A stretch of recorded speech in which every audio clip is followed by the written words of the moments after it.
E direto ao assunto, Bruno Cantarelli está aqui com a gente, aqui, por gentileza, aqui, que pé Bom, quente, beleza, cobra o Edilson? Flamengo mais um título aí. Isso aí, a galera tá com o braço cansado de levantar a taça. Já é, Nação né? rubro-negra. Vamos perguntar para o Marcos Braz se ele está com o braço cansado. Aliás, o histórico dele no Flamengo é muito grande, não é verdade? Marcos Braz está aqui com a gente aqui ao vivo. Obrigado, Marcos. Cadê ele aqui, o Marcos Braz? Querido amigo, prazer tê-lo aqui, Marcos. Fala, Edilson. Fala a todos os amigos aí do programa. É um prazer aqui estar com vocês. Depois de mais um título aí do tricampeonato carioca aí. Estou muito feliz, a torcida do Flamengo muito feliz. E é isso, a gente está aí para seguir essa temporada aí tentando ganhar os títulos. A pergunta do Bruno Cantarelli é essa: está com o braço cansado de tanto levantar a taça, ou Marcos Braz? Não, eu não tô cansado, até porque quem levanta a taça são os atletas, os capitães, né? Que levantam a taça. Então, a gente está ali para contribuir, para dar um suporte para que eles possam vencer dentro de campo. Bruno Cantarelli. Marcos Braz, eu queria saber de você o seguinte, né? A gente observa, pressão no Flamengo sempre é muito grande, a gente sabe disso, é normal, né? E a gente observa a situação do técnico Rogério Ceni. Eu queria saber de você se a cada conquista o Rogério consegue afastar qualquer tipo de dúvida em relação ao trabalho dele, porque é um técnico até agora no Flamengo que faz um trabalho muito vencedor, né, Braz? Olha, eu acho que a dúvida que poderia ter era antes da contratação do Rogério Ceni. Quando a gente contrata o técnico, seja ele quem for, qual for, a gente sempre procura que ele tenha o maior tempo possível de trabalho, maior tranquilidade para fazer o trabalho que tem que ter. Não pode ficar nessa loucura do futebol brasileiro. Toda oportunidade que eu tenho para falar, eu gosto de falar isso. Isso aí não é nem em relação à parte de negócio de política do Flamengo, mas nos últimos 6 anos antes da gente chegar em 2019, o Flamengo teve 13 técnicos em 6 anos. Ou melhor, a cada 4, 5 meses teve um técnico. Isso aí eu posso te assegurar que nenhum lugar do mundo dá certo, e o Flamengo e o futebol brasileiro tem que tentar, pelo menos, quebrar esse tabu ou qualquer coisa que possa ser, para que o futebol brasileiro possa ter uma evolução técnica e da qualidade que necessita para estar no mundo dentro de um equilíbrio lógico, tático e técnico que a gente não tem hoje. Professor René Simões e o Ronaldo estão aqui também, fiquem à vontade. Vamos lá, Ronaldo. Olha só, eu vou fugir um pouco sobre o Rogério Ceni, porque disputou o Campeonato Brasileiro, foi campeão, disputou aquela Recopa aí, foi campeão, disputou o Campeonato Carioca, foi campeão. Porra, vou criticar ele a troco de quê? O que ele disputou até agora, então agora já vão bolar. O que vai terminar primeiro, a Copa do Brasil ou a Libertadores? Então, quando chegar na época, se o Flamengo que tem time para decidir a Libertadores, vai começar. Rogério Ceni, deixa para lá. Então, quero saber o seguinte. Gerson vai mesmo embora, meu caro Marcos Braz? Olha, o procurador do jogador, que é o pai do jogador, há 20 dias atrás nos trouxe o encaminhamento de um clube francês que gostaria de fazer uma proposta, fez essa proposta, fez a proposta para o atleta através do seu procurador, e a gente vem conversando. Tiveram uma ou duas propostas em que a gente não aceitou, e se continua a conversa para que possa saber se vai chegar nos números que interessam ao jogador. Interessam ao jogador e interessam ao Flamengo. Um ponto que eu gostaria de deixar claro aqui, que eu não posso ficar falando muito desse assunto, porque está em curso, é que o Flamengo foi procurado. O Flamengo foi procurado pelo empresário do jogador, que é pai do jogador, e nos trouxe uma proposta que está em análise. É isso que eu posso falar. Só uma... O Flamengo... Deixa eu só... Claro. Vamos lá, por gentileza. Desde que o Flamengo teve o ano lá de 2019, em que a gente ganhou a Libertadores, o Brasileiro, depois na nossa sequência dos títulos aí que, graças a Deus, aconteceram, o Flamengo sempre foi questionado e perguntado sobre os atletas de ponta que tem, se gostaria de vender ou não. E o Flamengo sempre disse que não. O Flamengo vem lutando sempre para manter os grandes atletas que tem, até porque a história do Flamengo é em cima de título e a torcida exige isso. Agora, quando a gente tem, até por educação, a gente tem que responder os clubes europeus ou os clubes brasileiros, ou qualquer clube que tenha, para dar um retorno em relação a qualquer oferta. Mais uma vez, o Flamengo não foi ao mercado para vender ninguém.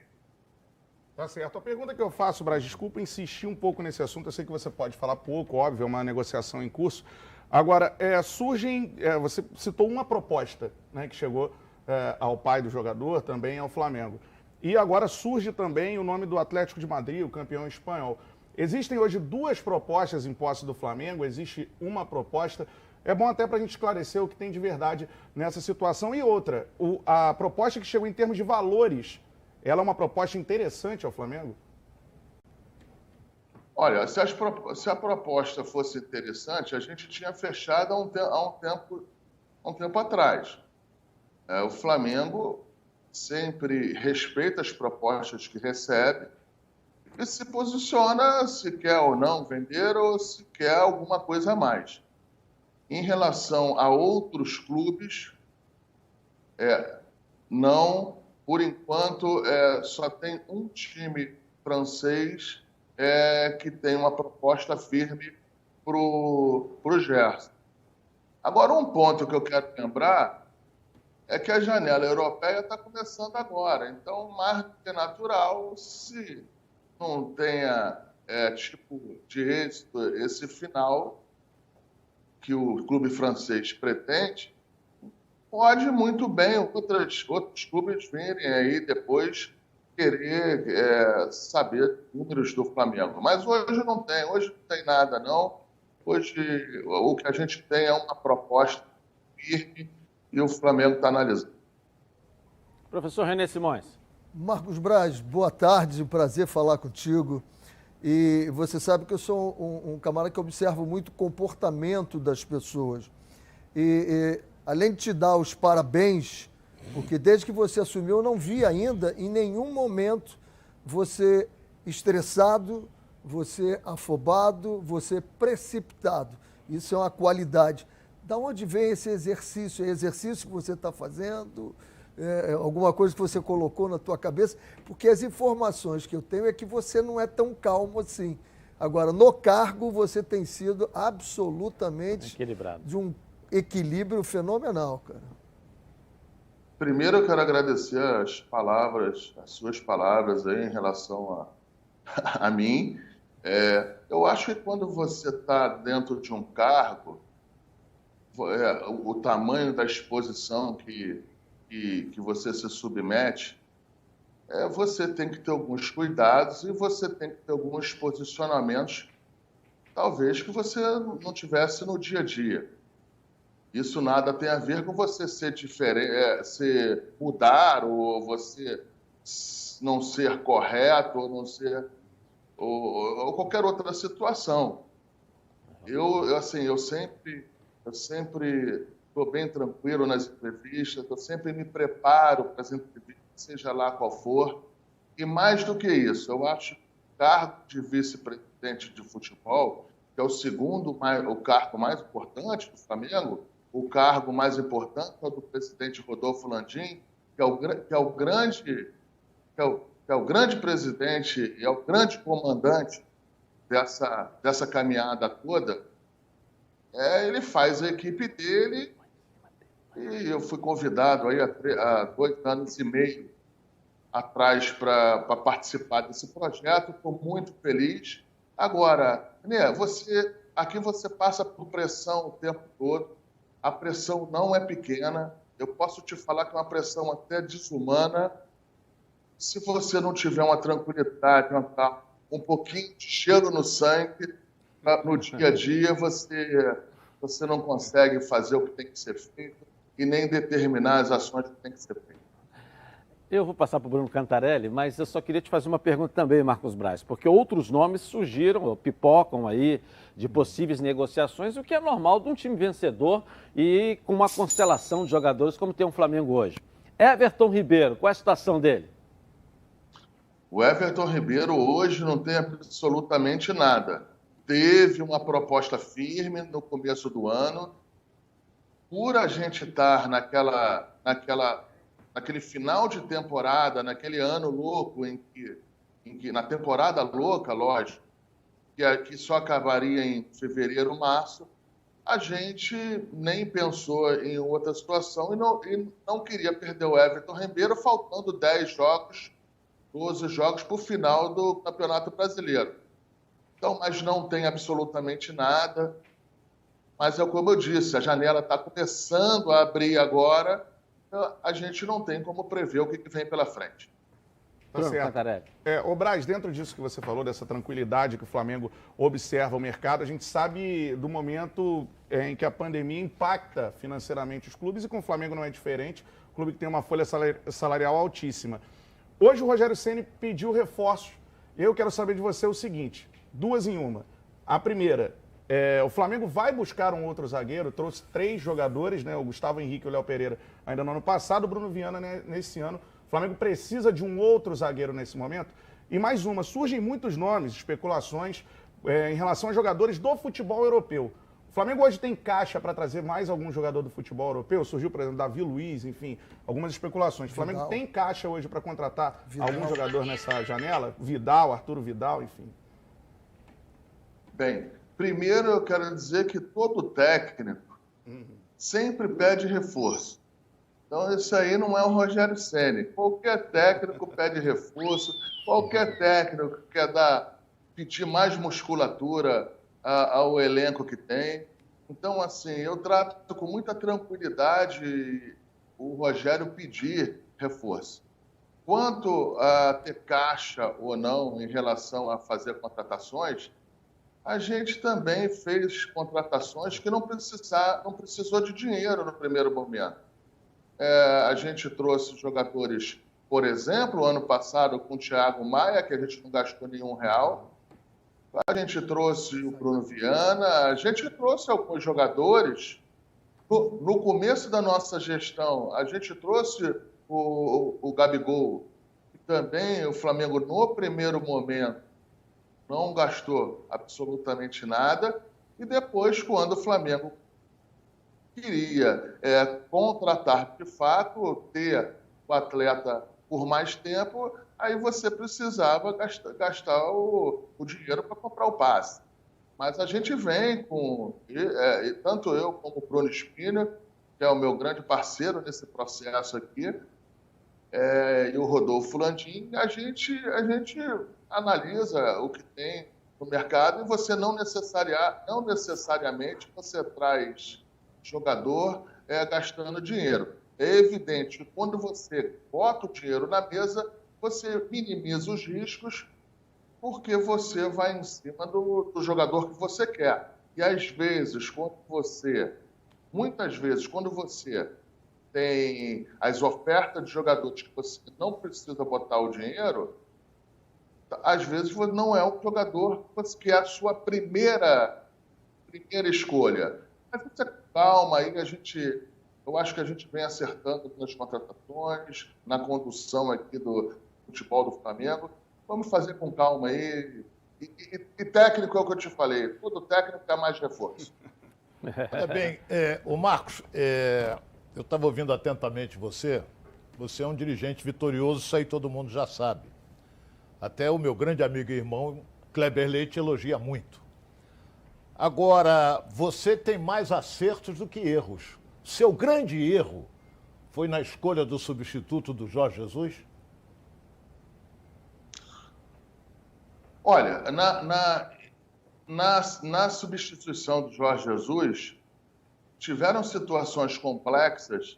Talvez eu não tenha tempo aqui dentro do programa para explicar como é que foi a contratação do Domi, mas o que eu posso falar é que a gente ainda não tinha noção do tamanho dessa pandemia, do tamanho do impacto que iria acontecer no calendário do futebol brasileiro, no colapso do calendário.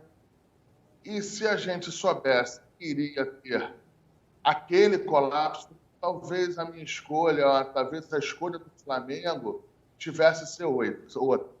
O que eu posso falar também é que o Domi, quando chegou, ele não teve o tempo que o Jorge Jesus teve.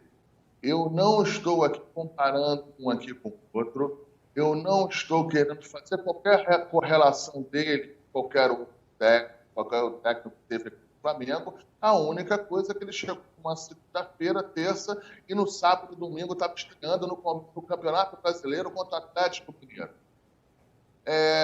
Mas talvez não foi a escolha certinha, porque senão ele estaria aqui. Mas eu precisaria mais de tempo para poder explicar essa situação toda. A CBF, Marcos Braz, aventa com a possibilidade de agosto liberar o público no Campeonato Brasileiro. Como é que você vê isso? Eu acho que, primeiro, a liberação do público ela tem que ser feita com a maior segurança possível, com os protocolos mais rígidos possíveis.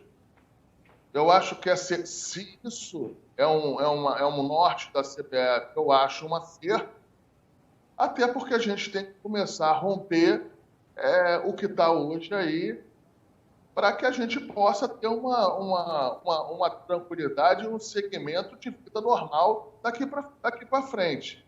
No mundo inteiro,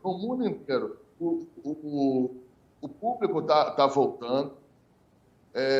No mundo inteiro, as vacinações, que aqui também, quero entrar na parte política, aqui também você consegue ver situações de vacinação pelo Brasil inteiro.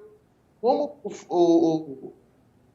o Brasil é um continente, você no Campeonato Brasileiro tem aí representantes de 7, 8 estados. Eu acho que se tiver uma vacinação normal, pelo menos quem esteja vacinado, quem comprove a vacinação e queira ir ao estádio, isso precisa ser liberado. Nem que seja 30%, 40%, 50% do estádio, a gente tem que começar a resolver essa situação, porque os clubes brasileiros estão perdendo receitas importantíssimas. Clubes populares, não é só o Flamengo, está perdendo muito dinheiro e a gente não sabe o impacto disso um pouco mais na frente. No Flamengo, aí a gente vem se esforçando aí, tendo que fazer um monte de ajustes para poder cumprir com os seus deveres, né? E eu tenho certeza absoluta que isso aí é preocupação dos outros clubes também. Cantarelli, para fechar. Com certeza. Para fechar, então, Braz, eu queria saber da situação do Arrascaeta, como é que está a situação nesse momento. O Arrascaeta aqui nesse início de ano passou por um momento, vamos dizer assim, conturbado em relação a algumas questões salariais. Queria saber como está essa situação, se também existe alguma intenção de outro clube no jogador. E eu insisto na pergunta sobre o jogador europeu. O Flamengo hoje, então, em um jogador que esteja em final de contrato, o Flamengo teria condições de arcar, por exemplo, com um salário elevado. Eu repito aqui nomes que foram especulados, como Arturo Vidal, Davi Luiz, jogadores desse patamar. São essas as duas perguntas que eu faço a Arrascaeta e a situação do jogador que venha do exterior. Mas você botou 2 jogadores aí, pô, muito acima da média, né? Você também Você também não falou de jogador europeu, não. Tu falou um jogador europeu. Olha só. Não, o Flamengo tem condição de pagar um salário não tendo a aquisição forte nos direitos, se for uma negociação. O Flamengo tem. Isso não seria problema, não nesses jogadores que você falou, que são números diferentes. Enquanto a Arrascaeta, eu te agradeço a oportunidade até para me lembrar, para sempre posicionar em relação a ele. O Flamengo tem quase 3 anos de contrato com esse jogador, 2 anos e 7 meses. A relação é boa. A única coisa que aconteceu, o Flamengo não deve absolutamente nada ao jogador, esse processo todo. O Flamengo está em dia com tudo que poderia ter com a Arrascaeta. Existe um questionamentozinho em relação a querer renovar o contrato. E aí, lógico, ele daria para o Flamengo mais tempo de casa para o Flamengo. Só que a gente, infelizmente, não conseguiu evoluir isso aí, porque estava no meio de uma temporada e os números da pandemia sangraram bem o Flamengo e a gente não tinha condição de fazer isso no momento. Agora, não teve o problema total, enorme da maneira que foi noticiado. De fato, teve um pedido do jogador e do empresário do jogador para que se renovasse por mais um tempo, mas o Flamengo se sentia e se sente muito seguro que ainda tem 2 anos e 8 meses, 2 anos e 9 meses de contrato, e a negociação com a Arrascaeta será feita na hora certa. É um jogador maravilhoso, é um super campeão aqui pelo Flamengo, é o maior estrangeiro, posso arriscar isso, o Flamengo teve em relação a títulos, a importância dos títulos, e ele será tratado assim, mas no momento que a gente se sentir também mais confortável com os números. Tá certo. Eu sou escravo do relógio, queria ficar contigo até às 20 horas hoje falando aqui, mas infelizmente não dá. Mas muito obrigado mais uma vez pelo carinho aí, tá bom, Marcos Braz? Parabéns pelo título aí, mais um na sua carreira também. Obrigado, eu quero agradecer mais uma vez aí a todos vocês do programa, as pessoas que assistem você. Obrigado pela oportunidade. Eu que agradeço. Você é sempre muito gentil e carinhoso comigo aí. Um abraço. Valeu, Marcos Braz.